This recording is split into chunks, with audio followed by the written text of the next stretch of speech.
네, 안녕하세요. 모두의 서재. 오늘은 무탄트 메시지라는 책을 가지고 얘기를 나눠보도록 할게요. 부제는 호주 원주민 참사랑 부족이 문명인들에게 전하는 메시지. 이 호주에는 이 내륙 지역에 아직도 원주민들이 야생 그대로의 삶을 살아간다고 합니다. 이 호주 원주민들이 문명화된 도시인들에게 전하는 메시지에 관련된 내용입니다. 여기서 이 무탄트라는 말은 이 원주민들이 이 도시인들을 지칭하는 그런 말인데요. 돌연변이라고 하는 뜻이 있습니다.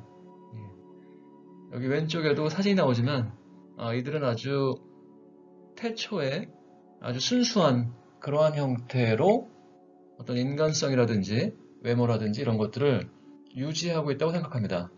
하지만 문명화된 도시인들은 그 원주민들이 봤을 땐 일종의 돌연변이가 된 거죠. 자, 그래서 이 호주의 원주민들이 이 문명화된 도시인들에게 전하는 그러한 메시지라고 하겠습니다. 자, 저자는 말로 머건이고 류시아 작가가 번역했고요. 말로 머건은 미국의 의사입니다. 여자고요. 근데 호주에 가게 됩니다. 호주에 어떤 그 발표가 있어서 가게 되는데요. 이 호주는 이 바닷가를 중심으로 해서 도시가 형성되어 있고 이 내륙은 아직도 야생의 삶을 살아가는 이 원주민들이 소수 존재하고 있습니다. 근데 그 말로먹원이 이 호주의 어떤 도시에 일정 정도의 기간 동안 사는 동안에 이 원주민들 중에서 젊은 친구들이 이 도시적 삶을 살기 위해서 이주해서 살아가는 그런 젊은 원주민들이 있는데요. 그들은 도시적 삶에 제대로 적응하지 못해서 굉장히 열악한 삶을 살아가죠. 근데 이 말로먹원이 그런 어려운 그 젊은 원주민들이 고생하는 걸 보면서 그들이 자생할 수 있도록 스스로 뭐 회사를 만들게 한다든지 필요한 서비스를 하게끔 한다든지 해서 그들이 자생할 수 있도록 도움을 주게 됩니다. 그래서 그러한 소식들을 원주민이 듣고 초청을 하게 됩니다. 이 내륙 지역으로요. 그래서 말로먹어는 이 호주의 내륙이 어떤 삶의 형태인지 모르는 상태에서 초청을 받고 뭐뭐 그러고 가죠.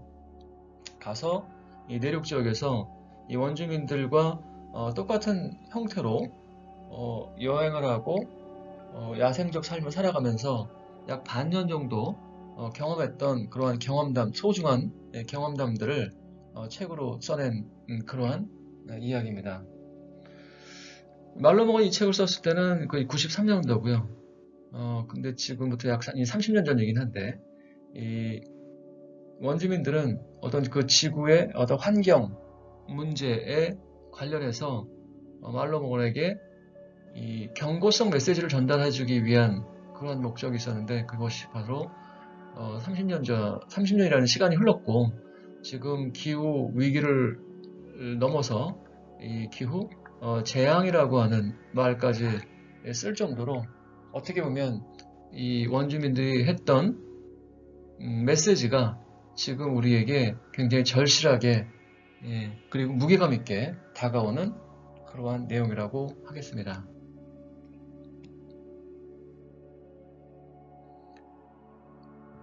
제가 제목을 한 번 더 붙여봤어요. 잠시 잃어버린 영혼을 찾아 함께한 여행 무탄트 메시지. 제 개인적으로는 책을 읽으면서 과연 인간이라고 하는 게 이 영혼이라는 게 있을까? 이 원주민들은 영혼이 있다라고 확신을 하죠. 그래서 이 영혼이 지구에 와서 육체라고 하는 것을 이용해서 다양한 경험을 하면서 진화하고 발전하는 그러한 개념을 삶이라고 생각합니다. 근데 우리 현대 문명화된 도시인들은 과연 이러한 영혼을 잠시 잃어버린 것은 아닌지 그러한 생각이 좀 들어서 책을 읽는 내내 저자와 함께 여행을 하는 기분으로 저도 원주민들 틈에서 같이 여행을 하는 느낌으로 책을 읽어봤습니다. 자세한 내용들은 더 진행하도록 하겠습니다.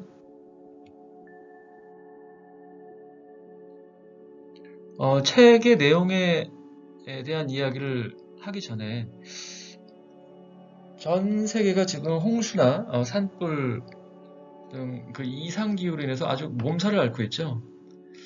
어떻게 보면 이상기후의 차원을 넘어서 지구의 종말이 온 게 아닌가라고 하는 느낌까지 받을 정도입니다. 이제 어떻게 보면 지구에서 우리가 얼마나 살 수 있을까라고 하는 우려도 좀 드는데요. 자, 어쩌다가 우리가 이 지경까지 됐을까요? 세계 각국 지도자들은 그리고 정치인들은 누구나 다 이러한 문제에 대해서 이야기하지만 어디서부터 손을 대야 될지, 누가 해결의 주체가 되어야 될지 너무나 갈피를 못 잡고 있는 상황인 것 같습니다. 자, 살아있는 인간이라면 누구나 다 우리는 무언가를 추구하면서 살아가죠. 자, 물질적 욕망이 됐건, 그 어떤 육체적인 쾌락이나 또는 어떤 그 정신적인 평화를 위해서 나름의 방식으로 각자의 목적을 정해서 길을 찾아갑니다. 자, 이러한 어떤 그 방향성과 이 선택 그리고 노력이 과연 각자의 순수한 의지에서 비롯됐는지는 의문인 것 같아요. 자, 우리 모두를 위한 올바른 선택이라고 말할 수 있을지 그게 궁금해지는 요즘인 것 같습니다. 자, 우리는 살아오면서 교육 등을 통해서 굉장히 많은 지식들을 축적하고요. 다양한 상식이나 규범, 가치들을 추구하면서 살아가죠. 하지만 그 인간이라고 하는 종의 차원을 넘어서 동물이나 식물, 그리고 무생물까지 포함된 모두를 위한 어떤 삶의 철학과 대안을 한 번이라도 고민해 본 적이 있을까 하는 생각이 듭니다. 자, 이제 우리는 인간만을 위한 그러한 지식과 철학을 넘어서 우리 모두가 어디로 가고 있는지 그리고 어디로 가야 하는지에 대해서 고민해야 되는 시기가 됐다고 생각합니다. 자, 기후 재앙이 시작됐죠, 이미. 이 기후 재앙으로 인해 시작된 이 자연의 선택은 어떻게 보면 인간을 저버린 듯한 느낌이 들기도 합니다. 자, 인류는 이제 영영 버려진 존재로 남게 될 것인가 하는 기로에 서 있는 시점이라고 봅니다. 자, 그래서 이 무탄트 메시지에서 전달하려고 하는 내용들은요, 이 원주민들의 삶에 대한 이야기입니다. 자, 그들은 그 있는 그대로의 나를 사랑할 줄 알고요. 그리고 스스로 나아지려고 노력하는 그러한 삶의 모습을 보이고 있고요.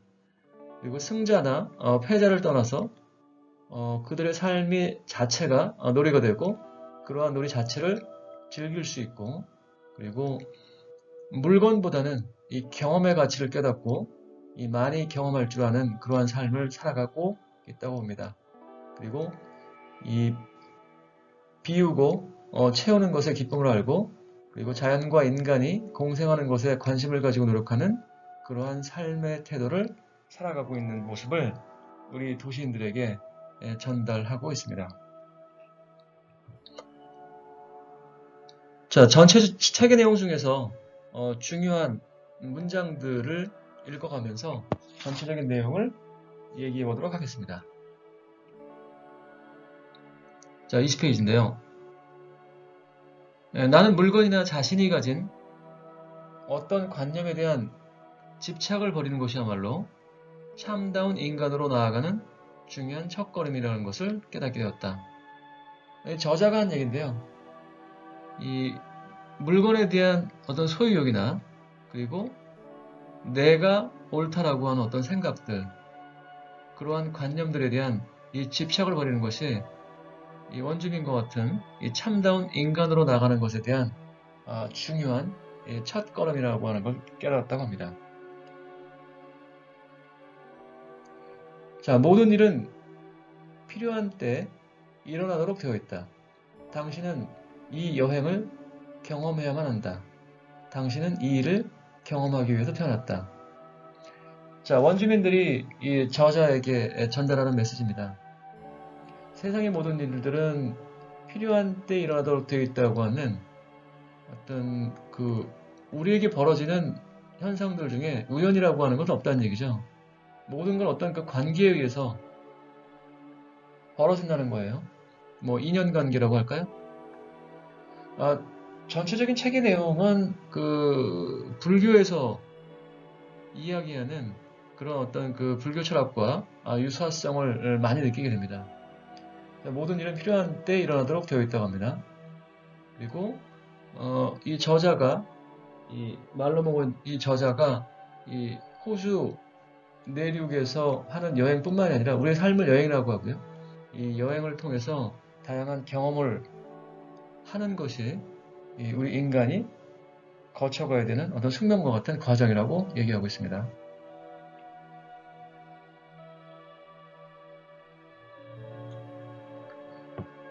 자, 여기서 그는 처음에 얘기했던 이 도시에 이주한 젊은 원주민들을 지칭합니다. 이 내륙에서 도시적 삶을 살기 위해서 이주한 이 도시 원주민들이 이 자살률이 굉장히 높다라고 합니다. 자살률이 굉장히 높대요. 자, 이 내륙에서 도시로 이주한 도시 원주민들이 이 자살을 많이 하는 이유는 그들 스스로가 만들어내지 못하는 문화가 없었고요. 그리고 어떻게 세상을 살아가야 될 것인지에 대한 개인적인 목표의식의 상실, 이 두 가지라고 합니다. 자, 이걸 보면서 느꼈던 것은 삶을 살아가기 위해서는 물질만 가지고 살아가는 것은 아니라는 생각이 듭니다. 내가 추구하는 어떤 차원 높고 고상한 어떤 그 문화라고 하는 것과 그리고 내가 어떻게 살아갈 것인지에 대한 목표의식이라고 하는 이 두 가지가 나의 삶을 더 행복하고 풍요롭고 안전하게 지켜주는 그러한 요소라는 생각이 들었습니다.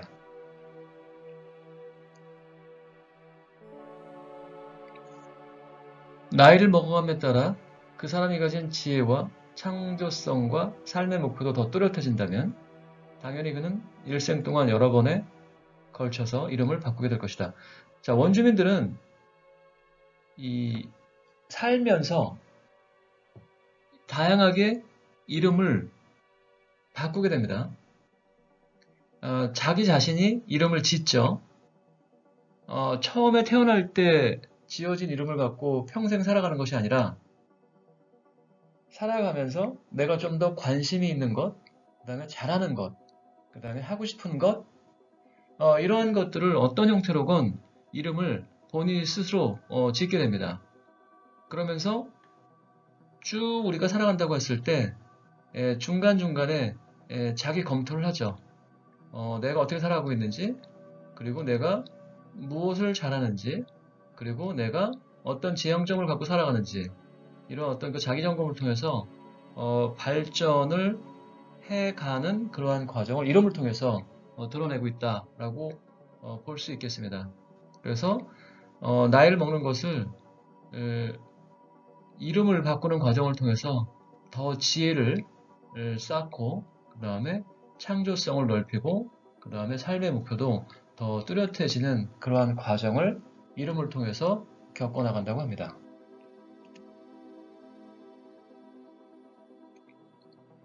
모든 것에는 반드시 목적이 있다. 이 우주 속에 일시적인 변덕이나 우연 또는 무의미한 일 따위는 존재하지 않는다. 전 책을 보면서 그 원주민들이 한 이야기 속에서 앞에서도 얘기했지만 그 불교 사상과 상당히 유사하다는 걸 많이 느꼈습니다. 자, 우연은 없다는 거죠. 자, 불교에서 얘기하는 어떤 그 인과관계에 따라서 붙여보겠던 그 연기라고 하는 네가 있어 내가 있고 내가 있어 네가 있고 이것이 있어 저것이 있고 저것이 있어 이것이 있는 그 연기적 인과관계에 대한 이야기로 이해가 됐습니다. 그렇기 때문에 우연은 없고 존재하는 모든 것에는 목적이 있기 때문에 세상에 사소한 것은 하나도 없다고 볼 수 있겠죠. 불필요한 것도 없고요. 그런 내용이라고 이해했습니다.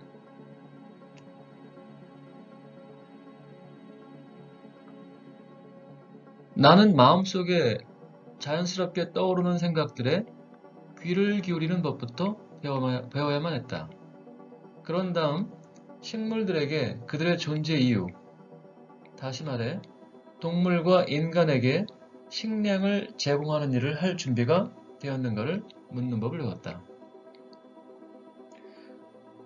자, 이들은 예를 들어서 그 식물이 있고, 그 다음에 동물이 있고, 그 다음에 인간이 있다고 했을 때 모든 것들은 다 소중한 존재의 가치를 갖고 있겠지만 이 식물들의 역할이 있다고 생각합니다.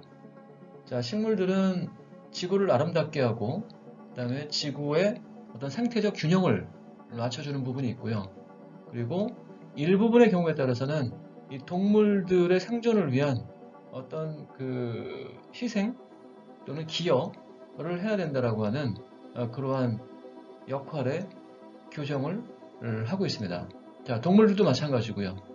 어떤 생태적 균형을 이룬다든지 그리고 인간에게 일정 부분 인간의 생존을 위한 어떤 식량으로서의 역할.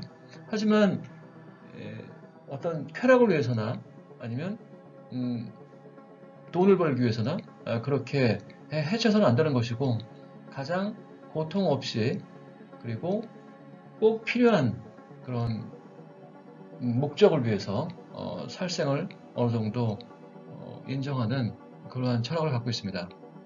자, 그렇다면 여기서 나오는 얘기는 어떤 동물 그리고 어떤 식물이 나의 생존을 위해서 먹잇감이 되어줄 것인지에 대해서는 그들과 소통을 통해서 결정한다고 합니다. 그렇게 소통을 하기 위해서는 이 마음속에서 아주 자연스럽게 떠오르는 생각들에 이 귀를 기울여야 그런 동식물들의 메시지를 들을 수 있다고 합니다. 그래야지 식물들에게 그들의 존재 이유를 파악할 수 있고 그리고 동물이나 인간에게 그러한 식물이 식량으로서 제공되어 줄 수 있는 일을 할 준비가 되어 있는지를 식물들에게 묻는다고 합니다. 자, 우리가 상식적으로 생각했을 때는 이해하기 힘든 부분이 있을 수도 있을 거예요. 하지만 원주민들은 우리가 이해하기 힘든 그러한 삶의 형태를 다양하게 살아가고 있는 것 같아요. 내용 속에서 보면은 그들 간에는 그 텔레파시라고 하는 것도 진행을 하고요. 동식물과 어떤 커뮤니케이션을 한다든지 그런 어떤 우리가 이해하기 힘든 그러한 행위들을 하게 됩니다. 예를 들어서 이제 텔레파시 같은 경우에는 저런 일이 있었어요. 원주민들이 여행을 하는 과정 속에서 약 62명 정도의 원주민들이 여행을 하는데 여기에 이제 원주민들의 무리가 있다고 했을 때 그 중에는 뭐 젊은 원주민들도 있을 거예요. 그러면 한 명의 젊은 원주민들이 식량을 마련하기 위해서 사냥을 갑니다. 그러면 한 명의 젊은 원주민이 캥거루를 잡았어요. 캥거루. 근데 캥거루를 잡아가지고 이 원주민들이 있는 이곳으로 캥거루를 옮겨야 되는데 혼자 옮기기엔 너무 무겁단 말이죠. 근데 이 캥거루가 꼬리가 굉장히 무거운가 봐요. 그래서 이 캥거루를 사냥한 젊은 원주민이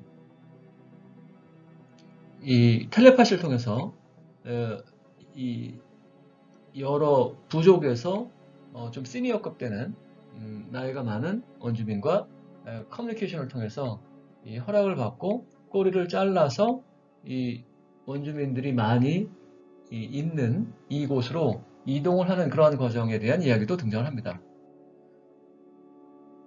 자, 그렇게 우리가 그러면 이제 텔레파시를 하기 위해서는 이 마음이 이 거짓이 없고 순수해야 텔레파시가 가능하다라고 원주민들이 얘기를 하기도 합니다. 자, 어떻게 하면 거짓 없이 순수한 마음으로 타인과 텔레파시 할 수 있을지 그것도 굉장히 궁금한 부분이라고 생각합니다.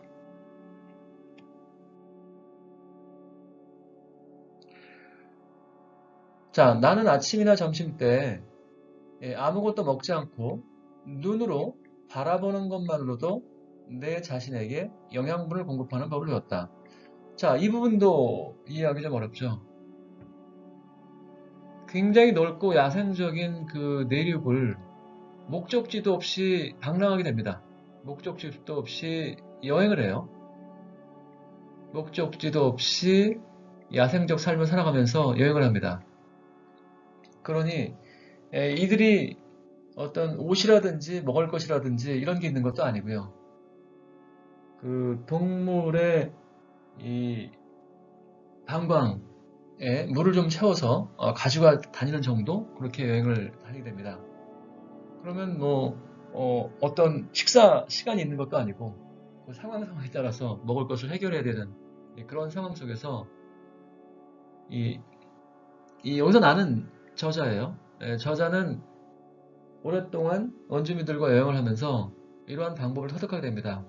직접 먹지 않아도 대상을 보는 것만으로도 영양분을 공급하는 그런 법을 배웠다고 하는 것들을 들었을 때 과연 그들의 생활을 우리가 온전하게 이해할 수 있을 것이냐, 그리고 그러한 능력은 어디서 오는지 우리가 공감하고 배워야 될 부분이 적지 않게 있는 것 같습니다.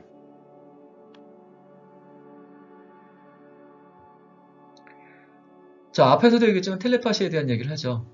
96페이지에. 그래서 참사랑 부족은 앞에서도 얘기했지만 그 원주민들을 참사랑 부족이라고 지칭합니다. 부가해서 말씀드리면 이 호주에는 원래 이 원주민들이 살고 있었잖아요. 그런데 처음에 영국을 필두로 해서 이주를 시작하면서 굉장히 많은 원주민들이 학살당하기도 하고 그리고 이 서구적 삶의 동화가 되기도 하고 아니면 일정 부분에 갇혀서 지내기도 하고 그래서 굉장히 많은 원주민들이 이 숫자가 줄었다고 합니다. 근데 참사랑 부족은 지금까지도 생존해 있는 굉장히 드문 케이스라고 합니다. 자, 그들은 앞에서 얘기했지만 그 텔레파시를 주고받았죠. 그들이 그럴 수 있는 이유는 무엇보다도 그들이 전혀 거짓말을 하지 않기 때문이라고 합니다. 마음이 순수하면 타인과 정신적으로 소통할 수 있는 그러한 능력이 생긴다라고 봅니다.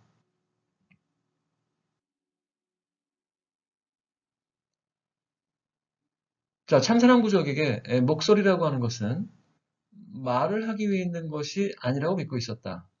자, 말은 마음이나 가슴으로 하는 것이다. 자, 목소리는 노래와 축제와 치료를 위해 있는 것이다.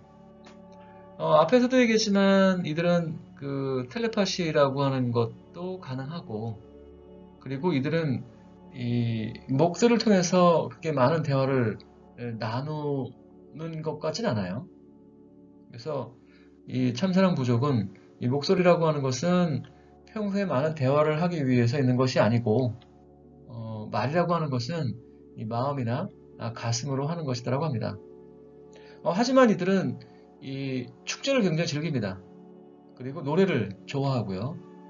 그리고 치료를 할 때 어떤 주술적 행위라든지 이런 것들을 할 때 이 목소리를 활용하는 그러한 사례를 통해서 우리가 현대인들은 굉장히 많은 대화를 하죠. 커뮤니케이션하고 근데 목소리를 대하는 말이라고 하는 것을 대하는 태도가 문명화된 도시인과 다른 면이 있었음을 알게 되었습니다.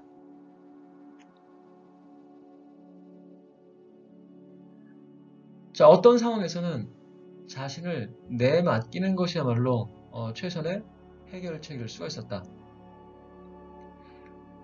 62명의 원주민들이 목적지도 없이 그 넓은 야생의 이 호주 내륙을 여행합니다.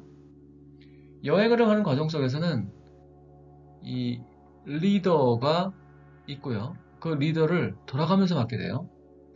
근데 이제 62명의 61명이 예를 들어서 원주민이라고 하면 이 한 명은 이 저자, 말로 머건이라고 하는 이 저자고 이 원주민들이 이 저자에게 리더가 되라고 시킵니다. 일정 기간 동안. 그러면 이 말로 먹은 이 저자 주인공은 61명의 부족을 리드하는 역할을 맡아요. 그러면서 무엇을 먹을지를 고민하고 어디로 인도할지를 결정해야 되는 그러한 역할을 하게 됩니다. 굉장히 부담이 되죠. 자, 그때 굉장히 많은 고민을 하다가 모든 걸 내려놓고 그냥 맡기게 됩니다. 본능에 따른다고 할 수도 있고, 아니면 어떤 직관에 따른다고 할 수도 있고, 어떤 상황에 따른다고 할 수도 있고, 그래서 어려운 상황이 있었을 때 그 어려운 대상을 부여잡고 계속적인 고민을 하기보다는 그저 그냥 자기를 내맡기는 걸로 상황을 극복하고 해결하는 그러한 경험을 통해서 이러한 지혜를 글로 남기게 됩니다.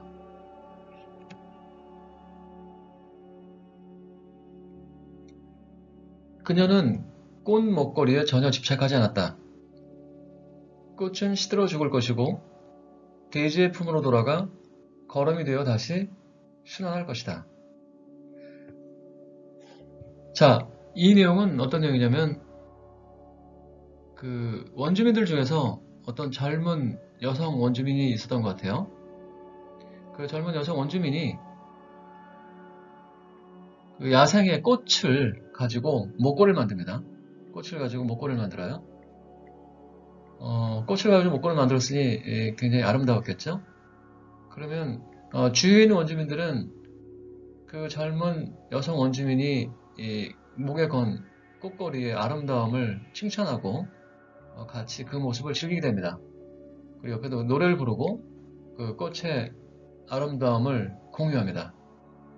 자, 잠시의 작은 놀이이자 축제가 있고 나서 이 젊은 여성 원주민은 이 꽃을 버리죠.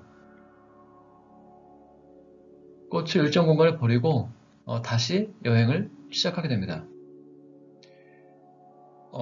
이 간단한 어떤 상황들을 저자는 바라보면서 미국에 있었을 때 한 친구를 생각하게 됩니다. 저자의 친구인데요.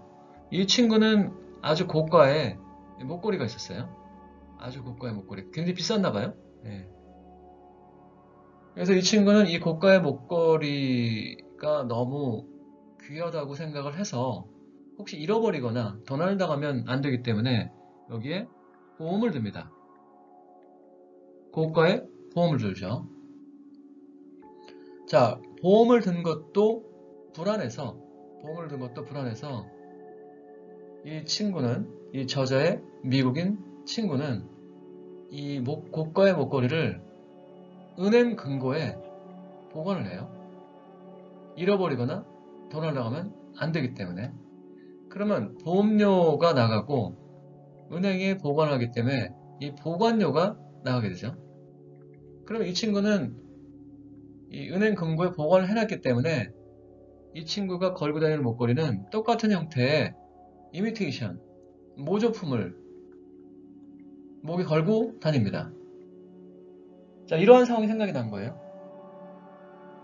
친구는 이렇게 이 보석이라고 하는 것에 대한 물질적 가치를 높이 매겨서 보험료가 나가고 보관료가 나가고 그럼에도 불구하고 이 모조품을 차고 다닐 수밖에 없는 그 과정 속에서 굉장한 스트레스를 받는다고 합니다. 왜냐하면 돈이 많이 나가니까요. 그리고 진짜 목걸이도 걸지 못하고 이러한 어떤 미국적 상황, 미국에서 친구가 경험하는 이러한 상황과 비교했을 때 이 원주민들의 삶 속에서 이 아름다움이라고 하는 것을 바라보는 시선이 이렇게 다른가라고 하는 걸 보면서 아름다운 것에 대한 의미, 그 다음에 집착하지 않는 그들의 편안한 마음, 그 다음에 그것이 다시 순환에 돌아가는 어떤 지구적 순환의 가치, 이러한 것들을 느끼게 됩니다.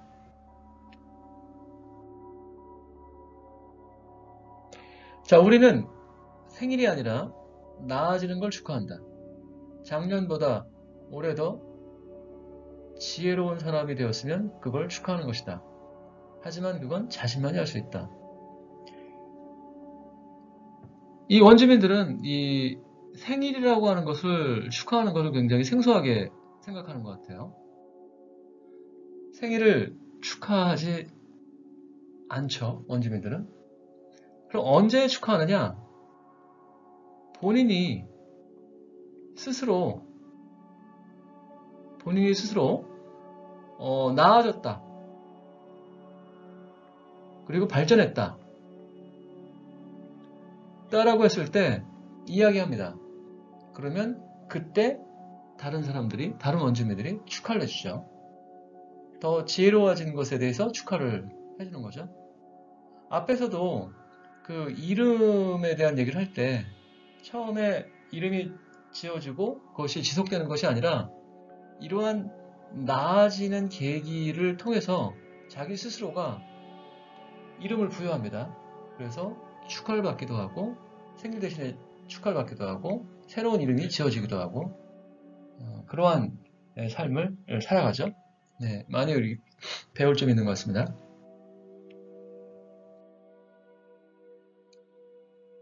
한 영혼은 다른 영혼들과 도움을 주고받으며 진화라는 영혼들의 공동 목표를 향해 나아간다는 것이 그들의 신념이었다.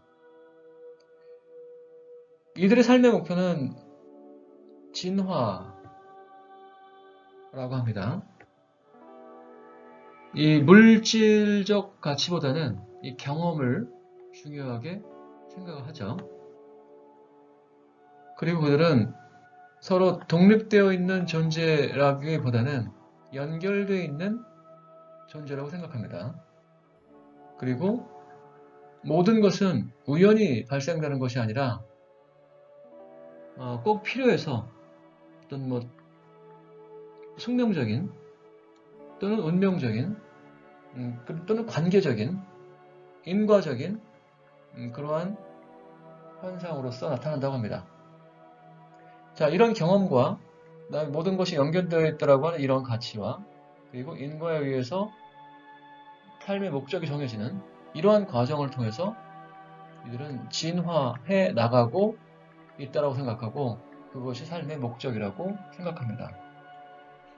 그것이 이 영혼이라고 하는 것이 지구에 와서 육체라고 하는 도구적 수단을 통해서 진화하기 위한 그러한 공간을 지구라고 이야기합니다.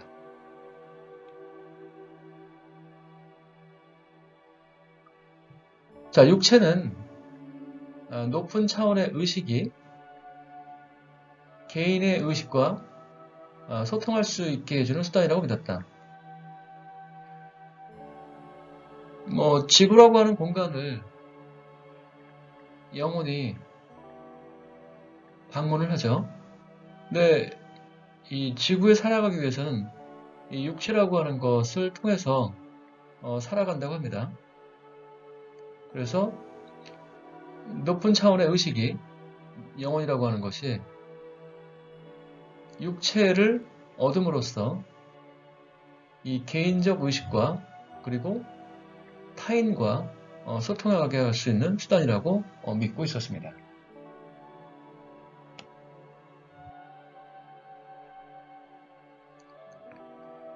자, 모든 인간은 이 세상을 잠시 방문한 영혼들이지요. 모든 영혼은 영원한 존재입니다. 다른 사람과의 모든 만남은 하나의 경험이고 모든 경험은 영원히 연결됩니다. 원주민들이 특별한 어떤 교육을 받는 것도 아니고 이 야생적인 삶 속에서 야생적인 그 생활을 통해서 이러한 경지의 지혜를 얻을 수 있었다는 것에 대해서 저는 책을 읽으면서 굉장히 감동했습니다. 모든 인간 이 세상을 잠시 방문한 영혼들이고 모든 영혼은 영원한 존재라는 것, 그리고 다른 사람과의 모든 만남은 하나의 경험이고 그 모든 경험은 영원히 연결된다라고 하는 그러한 이야기를 하고 있습니다.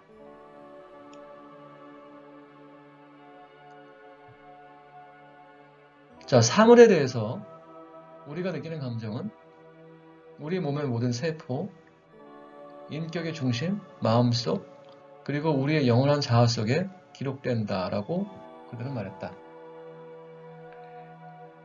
자, 우리는 부지불식간에 동물이 됐건 식물이 됐건 또는 그게 무생물이 됐건 커뮤니케이션 한다는 얘기죠.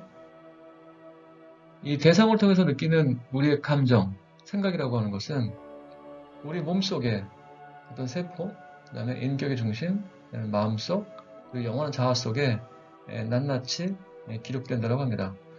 그러니 그들은 죄를 지을 수가 없겠죠. 그리고 욕심을 내는 것에 대해서도 생소하거나 경계할 것이고요.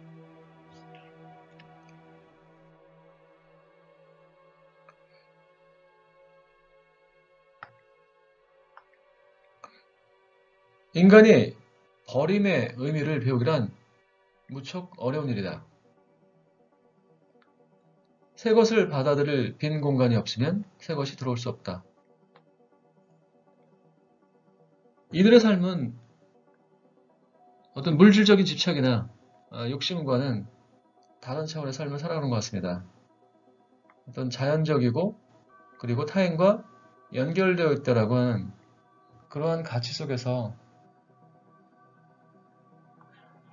그들은 항상 축적하거나 잉여를 남기지 않는 그러한 삶을 살아갑니다. 이것을 보는 저자가 굉장히 어려웠던 경험을 이야기합니다. 이 물질적 가치를 살아가는 과정 속에서 이 문명화된 도시인들에게 이 버린다라고 하는 것은 굉장히 어려운 그러한 의미가 있다고 생각합니다. 자, 그래서 어떻게 하면 버릴 것이냐 이러한 고민과 노력을 여행을 통해서 고민하게 됩니다.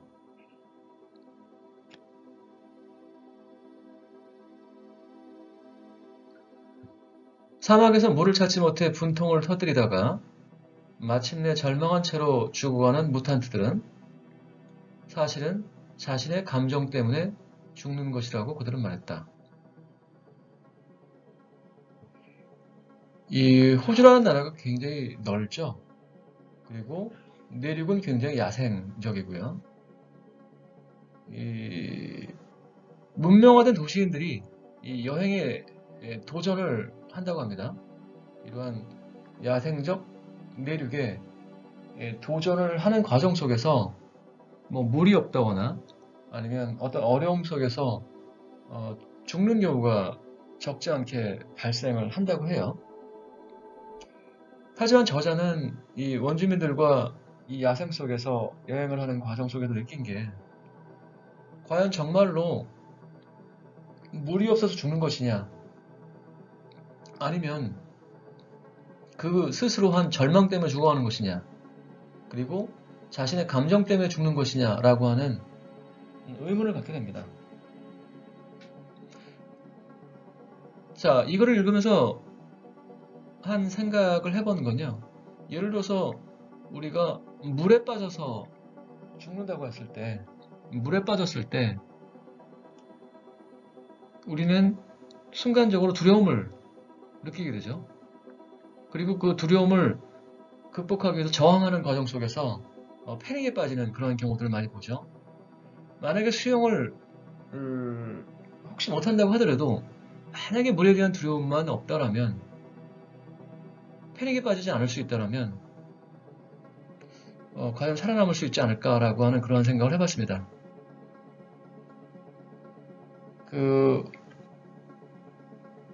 제가 그 스킨스쿠바, 그러니까 스쿠바 다이빙 자격증이 있는데요. 스쿠바 다이빙 자격증이 있는데 그 바다에서 실습을 합니다. 그 호흡 장비, 산수통을 메고요. 근데 처음부터 끝까지 계속적으로 강조하는 게 Don't panic. 패닉에 빠지지 말라는 얘기를 하죠. 그 실습을 받는 과정 속에서 물속에서 수영을 어느 정도 하는 제 자신도 물속에 딱 들어간 순간 이 패닉에 빠질 수 있는 그러한 순간적인 경직됨 이런 것들을 느꼈을 때 인간이 어떤 상황 속에서 큰 문제에 봉착하는 것은 어떤 절망이나 또는 두려움 이런 것이 아닐까 하는 생각을 해봤습니다.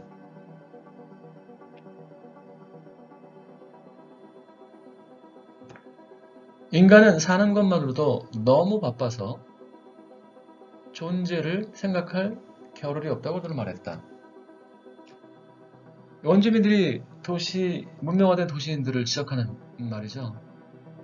너무나 바쁜 이 문명화된 도시인들은 그들이 왜 사는지, 그들이 누구인지, 그리고 무엇을 위해 살아가야 될지 이런 중요한 것들은 생각하지 못하고 그저 다양한 일들을 처리하는데 삶을 허비한다라고 하는 그런 냉소적인 시선을 이야기하고 있습니다.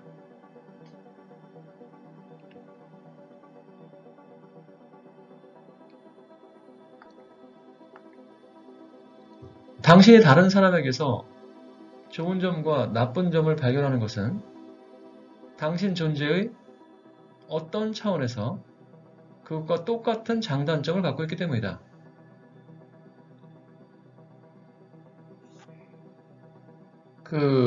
예를 들어서 A라고 하는 사람이 B라고 하는 사람의 단점을 보고 흉을 본다고 합시다. 그러면 이 단점이나 흉이라고 하는 것은 B의 본질적인 성격이라기보다는 이미 A의 내재해 있는 그 스스로의 단점과 흉이라고 이해할 수 있겠습니다. 자, 단순한 사실 같지만 이 불교의 중요한 이론 중에 하나인 그 유식론이라는 게 있어요. 유식론이라고 하는 거. 자, 쉽게 얘기하면 위에서 예를 들었듯이 내가 어떤 대상을 보았을 때 누구를 사랑하기도 하고 누구를 증오하기도 하고 그리고 무엇을 봤을 때 호기심을 갖기도 하고 다양한 이 경험들, 느낌들은 대상 이전에 내 안에 존재하고 있는 그러한 개념들이다라고 합니다. 자, 무슨 얘기냐면 내가 의식하고 있기 때문에 그 존재가 드러난다는 거예요.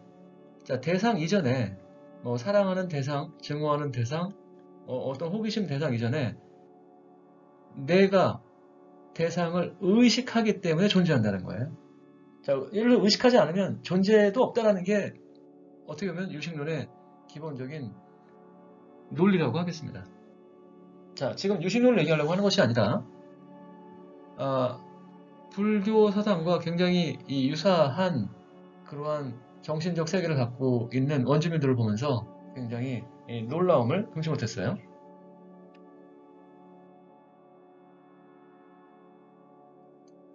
자, 지금까지 나와 관련된 사람과 장소, 내가 갖고 있던 가치관과 믿음을 버려야 할 때가 왔음을 알았다.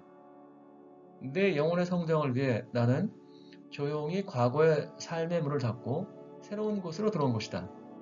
정신적으로 한 단계 성장하는 새로운 삶으로.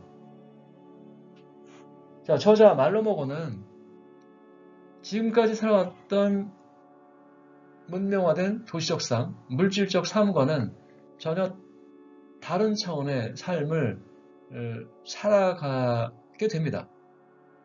그리고 거기에 대한 필요성을 강하게 느끼죠. 그러기 위해서는 본인이 갖고 있었던 이 가치관이나 믿음을 버려야 할 때가 왔다라고 얘기합니다. 그것은 곧 내 영혼의 성장을 위한 방법이라고 얘기하죠. 그래서 새로운 곳으로 들어왔다라고 합니다.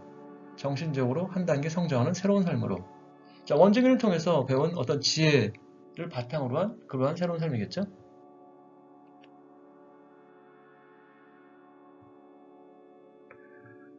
자, 숨을 쉬지만 살아있지 않은 사람이 많다. 자, 원주민들이 봤을 때 문명화된 도시인들은 살아있다라고 하기 힘들 정도의 그런 어떤 열악한 상황을 지적합니다. 물론 어떤 정신적인 또는 의식적인 차원에 대한 얘기겠죠. 자, 살아있다는 게 뭔지 고민해보는 그러한 귀절이었습니다. 과연 육체만이 살아있는 것이 살아있는 건지 아니면 물질적인 그런 어떤 영양분이라든지 이런 걸 통해서 살아있는 게 살아있는 건지, 거기에 더해서 플러스 알파와 같이 우리가 살아있다라고 규정하기 위해서 필요한 부분은 뭔지에 대해서 한번 생각해보는 그러한 귀절이었습니다.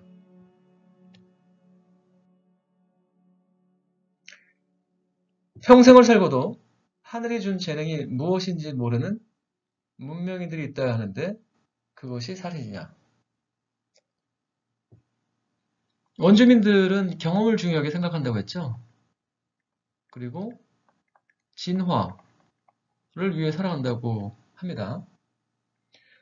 자, 경험과 진화의 과정 속에서 중요한 것은 나죠, 나. 내가 경험하고 내가 진화하는 것이니까.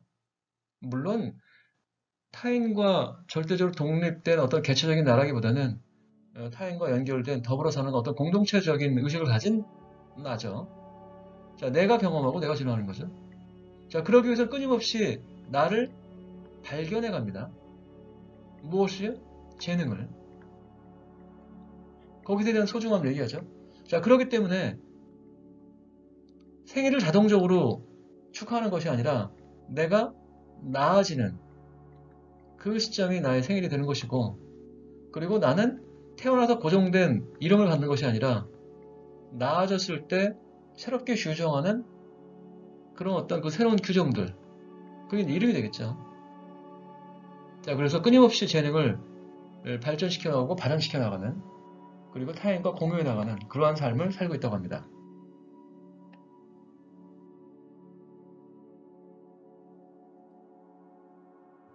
왜 무탄트들은 깨닫지 못할까요? 내가 부르는 노래가 단 한 사람만이라도 행복하게 해준다면 그것은 훌륭한 일이라는 것을, 단 한 사람만이라도 도울 수 있다면 그것은 좋은 일입니다. 우리는 어쨌든 한 번에 한 사람밖에 도울 수 없으니까요. 성경에 고통이라고 하는 것은 남과의 비교를 통해서 온다는 얘기가 있죠. 남과 비교하면 고통스럽죠. 자, 비교를 할 때 타인의 어떤 성공을 부러워하는 경우가 많아요.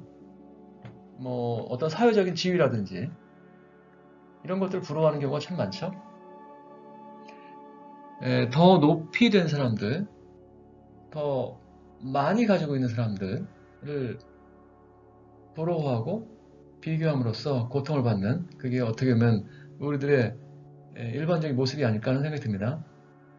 하지만 여기서는 그런 어떤 그 큰 성공, 뭐 위대한 성공 이런 것보다는 단 한 사람만이라도 편안하고 행복하게 해줄 수 있다라는, 단 한 사람만이라도 성공할 수 있다라면 그것이 진정한 성공의 가치가 아닌가라고 이야기하고 있습니다.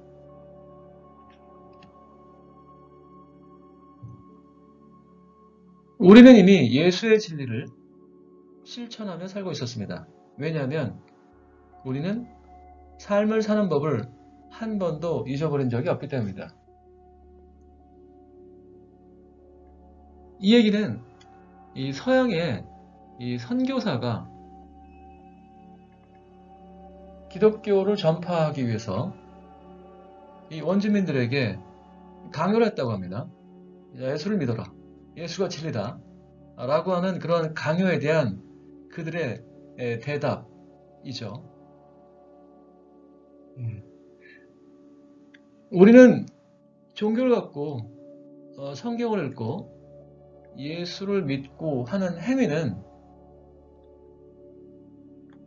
내 스스로가 모른다라고 하는 전제 속에서 가능한 얘기겠죠. 그러기 위해서, 알기 위해서 성경을 읽고 예수를 믿고 종교를 갖는 그러한 과정을 겪죠. 하지만 이 원주민들은 스스로 삶을 사는 법을 한 번도 잊어버린 적이 없다고 합니다. 그래서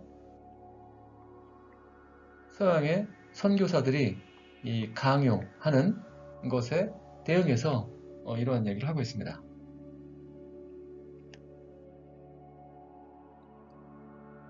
모든 것은 하나하나가 신입니다.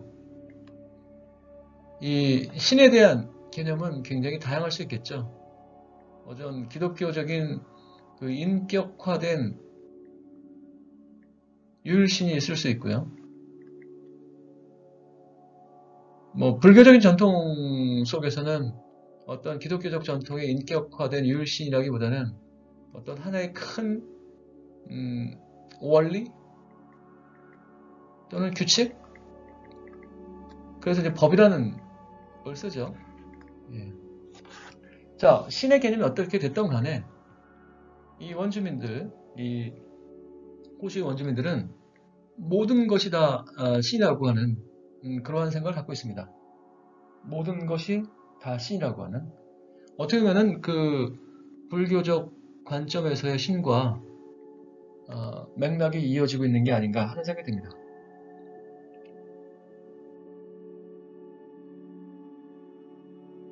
나는 논리를 차단했다. 이성적인 생각도 던져버렸다. 그리고 직관이 들어올 수 있도록 마음의 문을 활짝 열었다.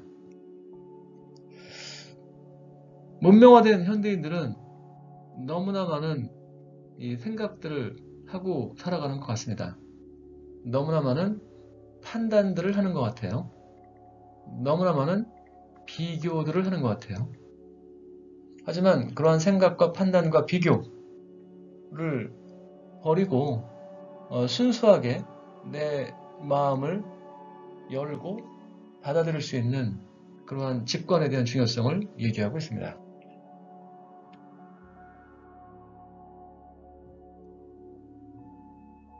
우리의 시대는 끝났습니다.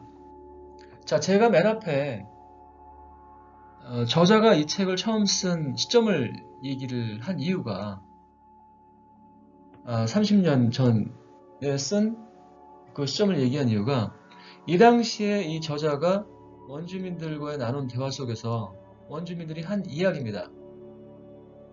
이 지구가 변하고 있다는 거예요. 그리고 이 지구는 이제 더 이상 인간이 살기 힘든 그러한 공간이 되어버렸다는 거예요. 이 원주민들은 영혼이 이 지구에 와서 육체라고 하는 것을 통해서 타인과 커뮤니케이션하고 경험을 해야 되는데 이 육체가 살아가기 힘든 환경이 되고 있다는 거예요. 그래서 이 원주민들은 더 이상 지구에 올 필요성을 못 느낀다고 합니다. 그래서 더 이상 종족을 번식하지 않고 스스로가 멸종의 길을 걷는다고 해요. 그 얘기를 하는 겁니다. 자, 우리의 시대는 끝났습니다.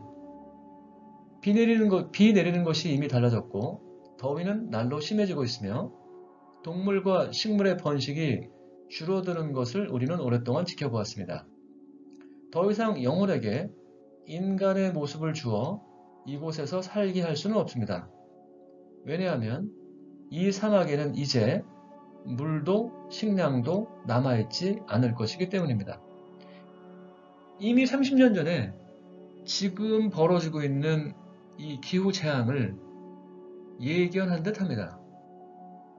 자, 제가 이 무탄트 메시지라고 하는 책을 읽으면서 굉장히 중요하게 생각했던 것도 과연 이 지구라고 하는 것, 물론 지구는 남아있겠죠.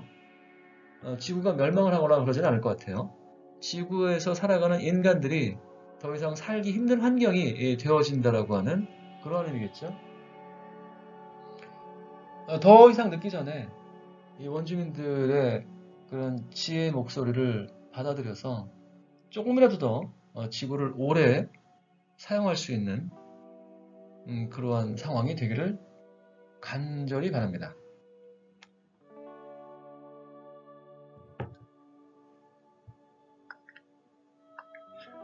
자, 신은 크기도 모양도 무게도 없다. 자, 신이라고 하는 것은 신의 본질은 창조성이며 순수이며 사랑이며 한없는 에너지이다. 그들의 신을 바라보는 관점을 얘기하고 있습니다. 신은 인간에게 자유의지를 주었고 감정을 배울 장소로 이 지구를 주었다. 영혼이 인간의 모습을 하고 있을 때에는 감정이 유난히 예민해지기 때문이다. 자, 신에 대한 이야기를 하고 있습니다. 그래서 인간이 자유의지를 가지고 지구에서 경험을 통해서 학습하고 진화할 수 있는 그러한 공간이라고 얘기하죠. 하지만 그 인간의 육체를 통해서 육체를 받아들이는 순간 이 감정이 굉장히 예민해지고 있다고 합니다.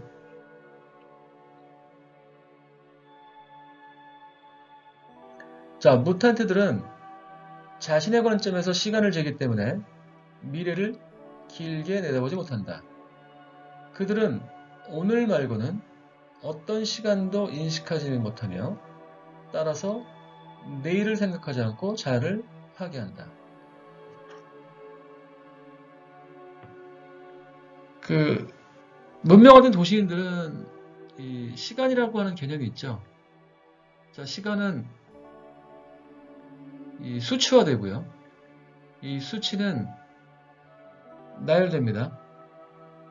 자, 1시, 2시, 3시, 4시 이런 식으로 시간은 수치로서 나열되어지는 이러한 형태를 취하고 있습니다. 이러한 시간의 개념이라고 하는 것이 이 서열화되어 있기 때문에 이 짧은 시간과 긴 시간이 존재하고요. 가까운 시간과 먼 시간이 존재한다고 봅니다. 하지만 이들에게 시간의 개념은 우리와 다르죠. 긴 시간과 짧은 시간이 동시에 존재하는, 그리고 먼 시간과 가까운 시간이 동시에 존재하는 그런 어떤 그 중복적 개념을 갖고 있기 때문에 먼 미래와 바로 닥칠 이 가까운 미래를 동시에 생각하기 때문에 우리와는 다른 자연관을 갖고 있다고 생각합니다. 우리는 아직도 지구는 넓다고 생각하고 지구가 오염되기 위해선 긴 시간과 먼 시간이 필요하다고 생각할지도 모릅니다. 나와의 시간의 개념을 공간의 개념화시켜서 생각하는 그러한 오류를 범하고 있지는 않나 라는 생각이 듭니다.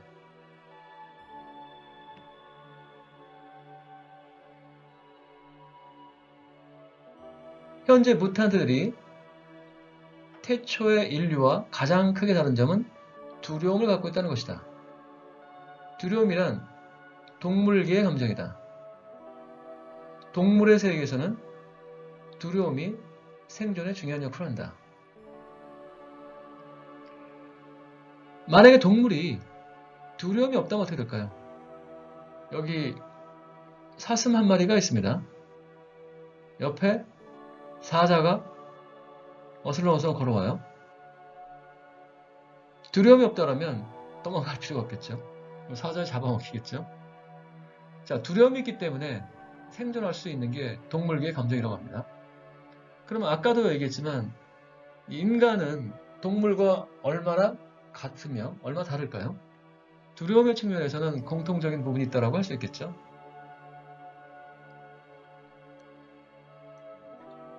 하지만 인간의 신에 대해 알고 우주의 모든 일들이 우연이 아니라 계획에 따라 일어난다는 걸 깨닫는다면 더 이상 두려움을 느낄 필요가 없다. 저는 이 문장을 읽으면서 몸에 전율이 일어날 정도로 지혜로운 문장이라고 생각했습니다. 인간이 느끼는 고통의 대부분은 저는 두려움에서 온다고 생각합니다. 남북한이 대치하고 있는 상황에서의 이 정치적인 갈등 또한 저는 두려움이 밑바탕에 있다고 생각합니다.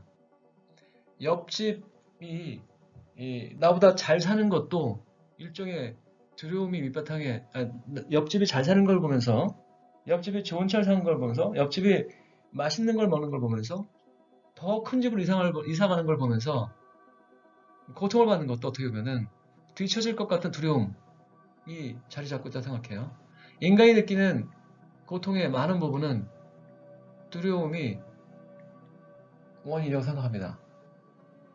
하지만 신에 대해서 이해하고 우연이 아니라 계획에 따라서 일어난다는 거라면 두려움을 느낄 필요가 없다는 걸 보면서 굉장히 인사이트를 느꼈던 그러한 문장이라고 봅니다.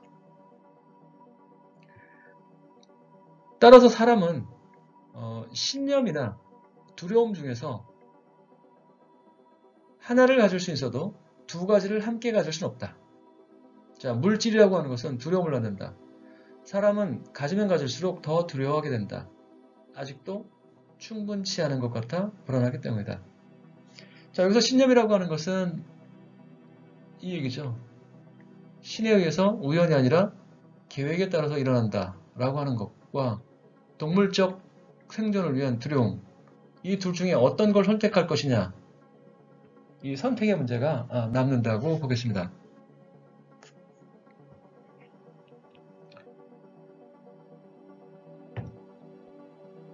자, 이렇게 이 두려움을 지속적으로 가지고 있는 사람은 결국 물질의 노예가 되어 살아간다라고 원주민들은 이야기하고 있습니다.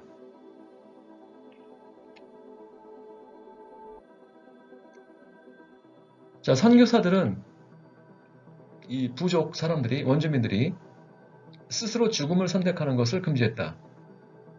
그것은 죽음이 가진 원래의 뜻을 모르기 때문이었다. 원주민들은 병에 걸리지 않는다고 합니다. 물론 얼마나 믿을 수 있을지 모르겠지만요. 어떤 사고를 통해서 죽을 수는 있겠죠. 하지만 대부분이 다 자연사 한다고 해요. 자, 그러면 자연사 할 때 우리는 늙으면 병에 걸리고 고통받으면서 본인의 의지와는 관계없는 죽음을 맞게 되죠. 자, 이들은 늙어서 더 이상 살기 힘든 상황이 되어졌을 때 벌판에 나간다고 합니다. 벌판에 앉아서 스스로가 숨을 먹고 아주 짧은 시간 안에 사망한다고 합니다. 스스로가 선택한 죽음이죠. 하지만 이 서양의 선교사들은 이러한 행위를 굉장히 이해하지 못했을 거예요. 이것을 하나의 어떤 자살이라고 부정적인 의미를 부여했겠죠. 하지만 그들은 자살이라고 하기에는 의미가 좀 달랐다라고 봅니다. 자, 집으로, 여긴 죽음이죠. 집으로 돌아가겠다고 하는 결정은 현실 속에서 이루어진 개인의 결정이 아니라 전지전능한 큰 자아가 영혼의 차원에서 내린 결정이다. 자, 벌판 위에서 앉아서 죽음을 맞이하는 이 과정은 개인의 결정이라기보다는 모든 것이 연결되어 있는 어떤 신과의 일체감 속에서 내리는 그러한 결정이라고 얘기합니다. 자, 떠나는 사람은 사막으로 나가서 모래 위에 앉아 육체의 모든 기능을 닫았다. 숨을 안 쉰다든지 먹지 않는다든지 이런 거죠. 자, 그러면 채 2분도 되지 않아서 그는 세상을 떠났다.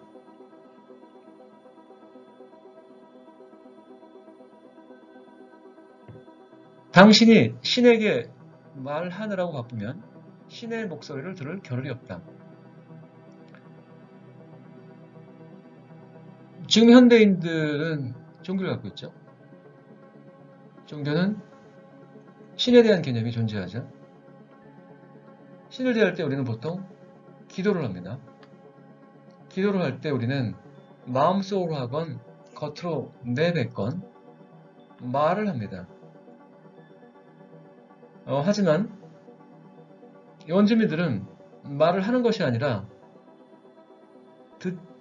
듣죠. 네. 그래서 욕심을 버리고 생각을 버리고 말을 줄이고 신의 목소리를 듣는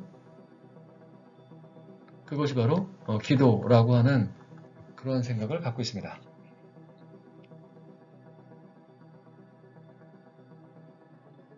자, 신이 보시기에 내가 아직도 물건에 지나친 애착을 갖고 그것이 너무 많은 의미를 주기 때문에 그것들을 가져가 버렸다고 저는 말했다.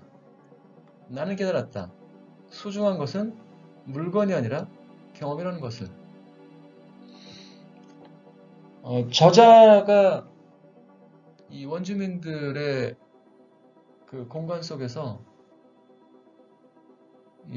갖고 있었던 모든 어떤 그 소지품이나 물건들을 원주민들이 뺏은 건 아니고 달라고 해서 다 태워버립니다. 다 태워버려요. 소중하다고 느끼는 그 어떤 물건조차도 이 저자가 가지고 있지 못하게 버려버립니다. 자, 집착과 애착을 버리고 더 넓은 자연을 경험하고 더 중요한 것을 느끼고 포착해낼 수 있게끔 하기 위한 그러한 노력이라고 하겠죠. 그래서 저자는 스스로 생각합니다. 예, 물건에 지나친 애착을 갖고 있을 때 신은 그것을 가져가 버린다라고 하는, 그래서 물건보다 더 소중한 이 경험이라고 하는 것에 대한 가치를 느끼게 됩니다.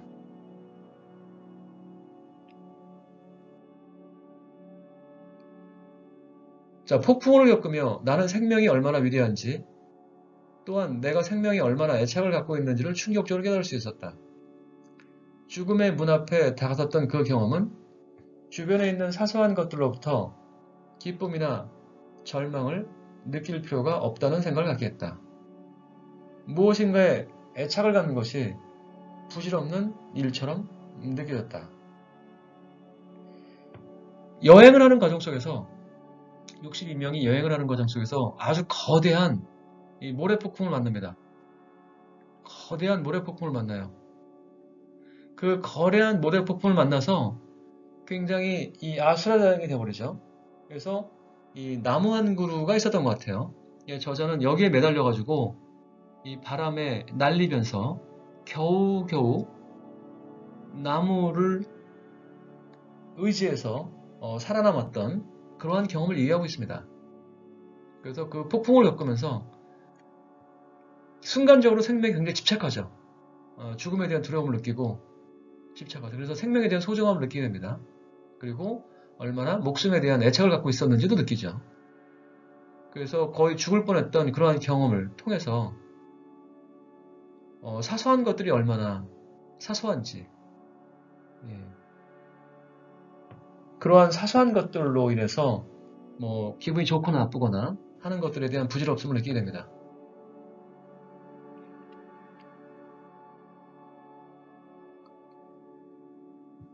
바꿀 수 없는 것은 평화롭게 받아들이는 마음과 바꿀 수 있는 것은 과감하게 바꾸는 용기와 그리고 그것을 구별할 수 있는 지혜를 주소서. 자, 바꿀 수 없는 것들은 수용하고 받아들이는 태도, 그리고 바꿀 수 있는 것은 용기를 내서 바꿔나갈 수 있는 그러한 실천력, 그리고 그것을 구별할 수 있는 지혜에 대한 소중함을 느끼게 됩니다.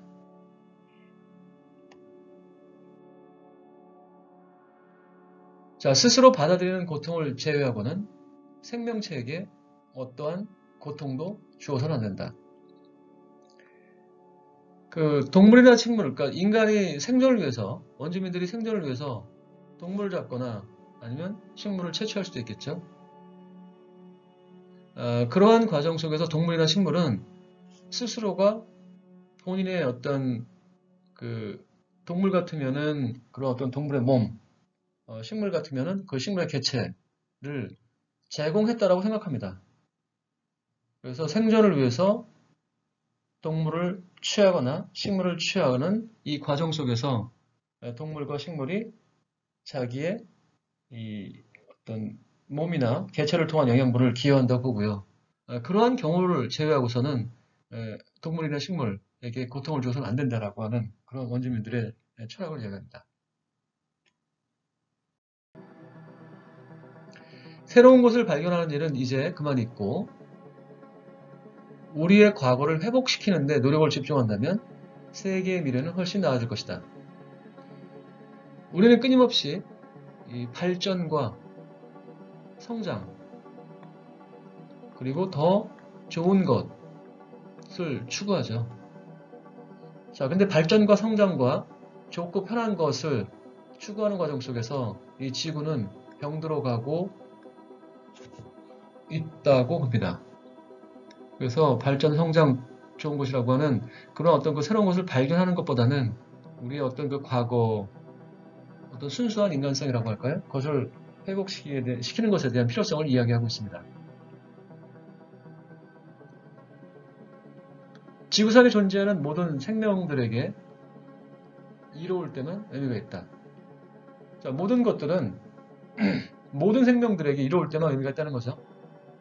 인간만이 편하고 인간만이 행복한 그런 어떤 개념은 모두를 위한 것이 아니기 때문에 균형을 잃어버릴 수 있다는 얘기입니다.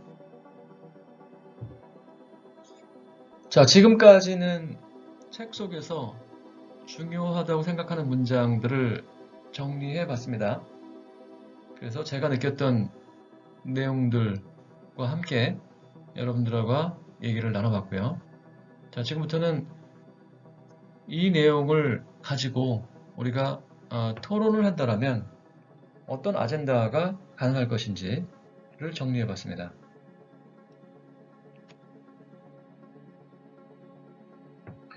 자, 우리는 작년보다 올해 그리고 어제보다 오늘 더 나아졌다고 느끼는지요? 자, 전보다 나아지는 경험을 한 적이 있다면 언제 어떤 방식으로 했을까요? 자, 어떤 점에서 나아졌고 혹은 그렇지 않다고 생각하는지요? 원주민들처럼 우리도 나아졌을 때 그것을 서로 축하해 줄 수 있는 그러한 시간을 좀 가졌으면 합니다. 그래서 내 스스로가 언제 나아지는 경험을 했는지를 곰곰이 생각해보고 그리고 다른 사람과 나누면서 하루하루 그리고 한 해 한 해 더 나아지는 그러한 모습을 갖기를 바라는 그러한 토론이 될 것 같습니다.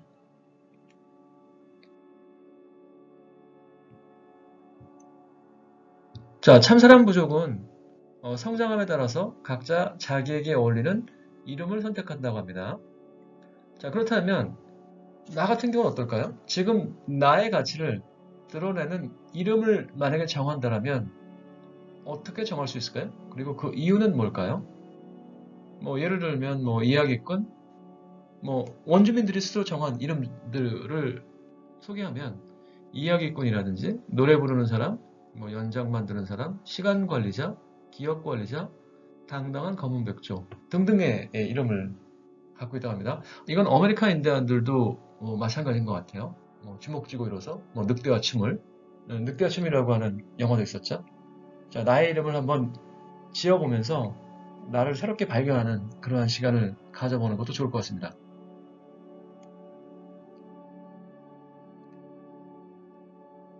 자, 현대를 살아가는 우리 문명화된 도시인들은 뭐 무탄트 원주민들이 얘기하는 그 무탄트들은 현재의 문제를 우리 스스로가 인식할 수 있을까요?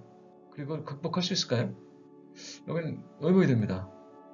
이제 무탄트들도 스스로가 종을 번식하지 않아서 스스로 멸종의 길을 선택했다고 하는데 우리 무탄트들은 스스로 이러한 문제를 자각하고 대안을 만들어낼 수 있을까 하는 그런 고민을 잠깐 해봤습니다.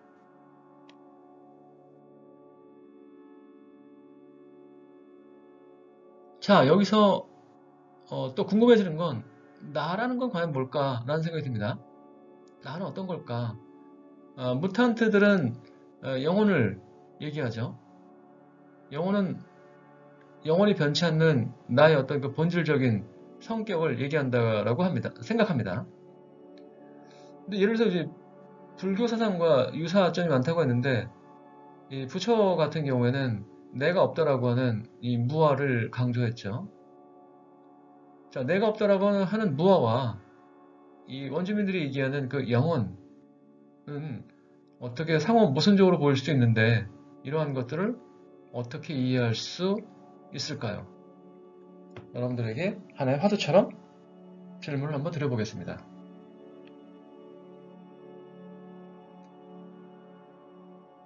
자, 이렇게 무탄트 메시지 책을 같이 읽어봤습니다. 예, 중요한 문장들, 그리고 제가 느낀 점들, 그리고 고민해봐야 되는 아젠다들을 얘기를 해봤습니다. 2021년 올해를 한마디로 얘기한다면 재앙의 시작점이 아닐까 하는 생각이 듭니다. 산불, 그 다음에 엄청난 폭우, 홍수 이런 것들로 인해서 우리가 얼마나 이 지구상에 살 수 있을지에 대해서 본격적으로 고민이 시작된 시기라고 생각합니다. 자, 원주민들의 시혜를 받아들여서 조금 더 많은 사람들이 이러한 내용에 공감하고 그리고 대안을 모색하고 실천할 수 있기를 바라는 마음에서 이 책을 가지고 얘기를 나눠봤습니다. 감사합니다.